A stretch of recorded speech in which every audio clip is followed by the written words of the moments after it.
Minister Flynn mentioned this in his remarks this morning. So the McIntyre powder is a aluminum dust that was given to, given to miners before each shift.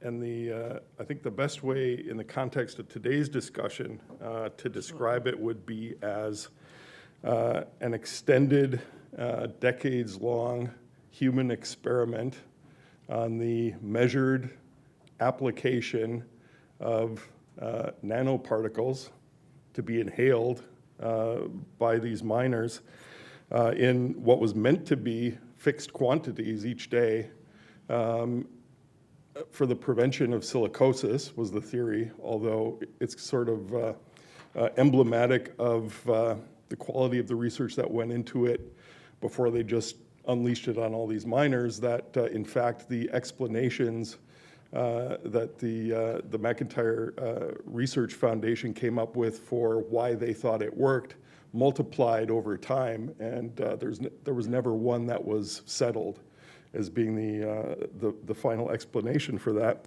But with the benefit of hindsight, it seems clear that it did not work, and in fact may have caused a lot of other problems. And it's an experiment for which the data was never really collected. There have been, so at its height, this powder was applied in every gold mine in Ontario and then in most of the uranium mines in Elliott Lake.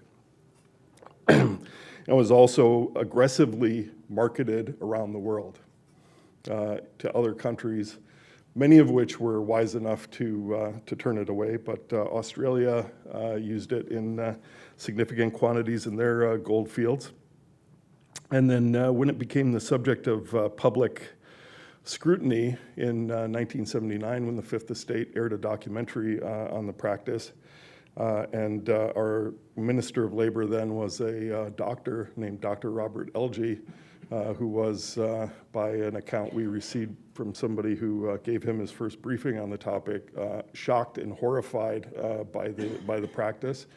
It ended within a matter of months.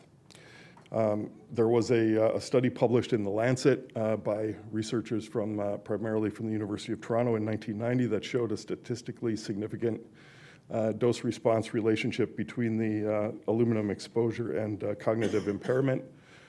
There was also a study in Australia that was replicating those results and also showing associations with Alzheimer's disease and cardiovascular conditions. But those studies are now both very old, and further research work of the same quality has not been done. There was further follow-up work done in Ontario, but it was never published and was distributed only to stakeholders with a warning that it wasn't, based on its design, it would not be powerful enough to detect risk if it was there.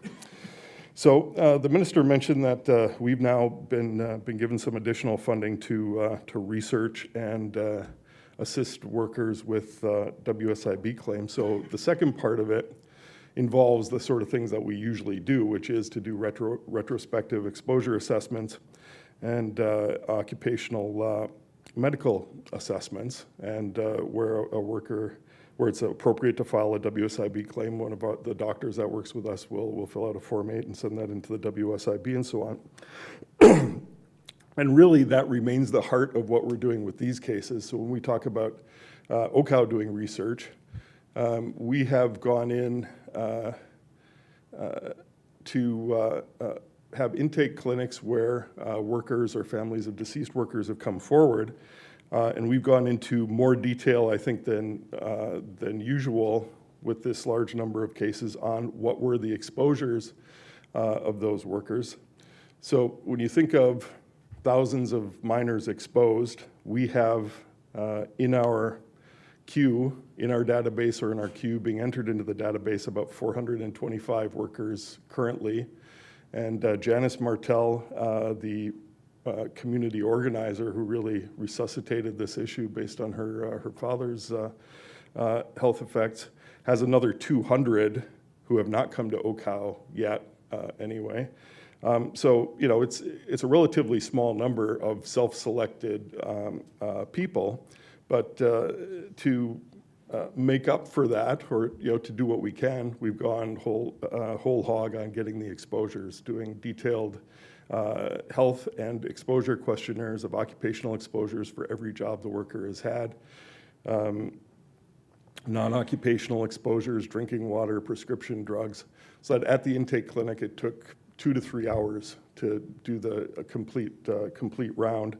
And now we're going through, again, as part of our future process in collecting all their health records and their mining master records to confirm the exposures and work histories and so on. So the first thing that we're doing with our funding is completing that database for our 425 workers. And then we'll have some biostatisticians who seem very smart. They were wearing very thick eyeglasses when they came to meet with me. Are gonna see if anything pops out of that. But we already have, in terms just of the health effects, some things that are certainly worthy of investigation, which was 6 of our first 325 cases, 6 were ALS cases, and we have had reported to us 8 more by family and coworkers, but where we don't have the necessary consents and questionnaires done. So once we put that together, we are going to do our usual work, which is going to include making some reports to the WSIB about lung conditions in which the powder may have played a role, but it's mostly other factors in the mining environment.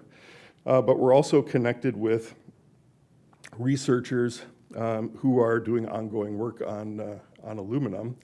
And I don't know if Todd's been informed of how prominent his role will be in terms of the nanoparticle issue, which was something that we came to learn over the course of this. So we were aware at the outset that pH levels would be important in the bioavailability of the aluminum, but it was only when we went to conference with the aluminum researchers that we realized that the size of the particles could be very important here, with a measured range in the late 80s of between 2 microns and 0.1 microns, so getting into the nanoparticle range. And so we've got set up now.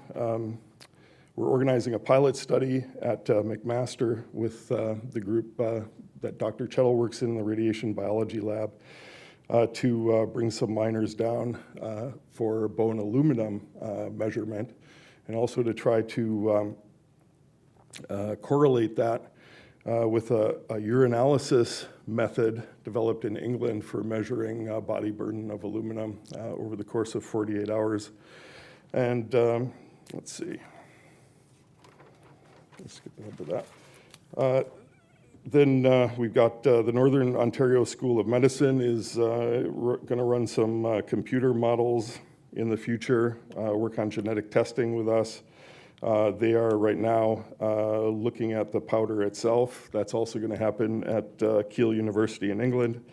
And they're going to do some lab work on the biochemistry that would be expected within the human lungs.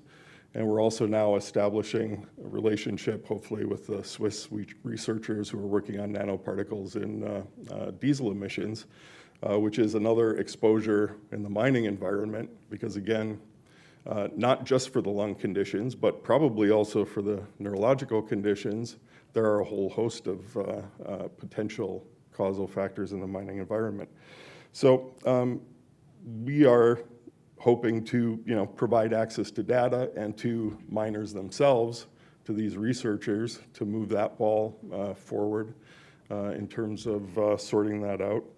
And then at the end of the day, where workers have conditions that seem to be related to their work in the mines in general, or specifically to the McIntyre powder, that we'll assist them with providing medical legal reports.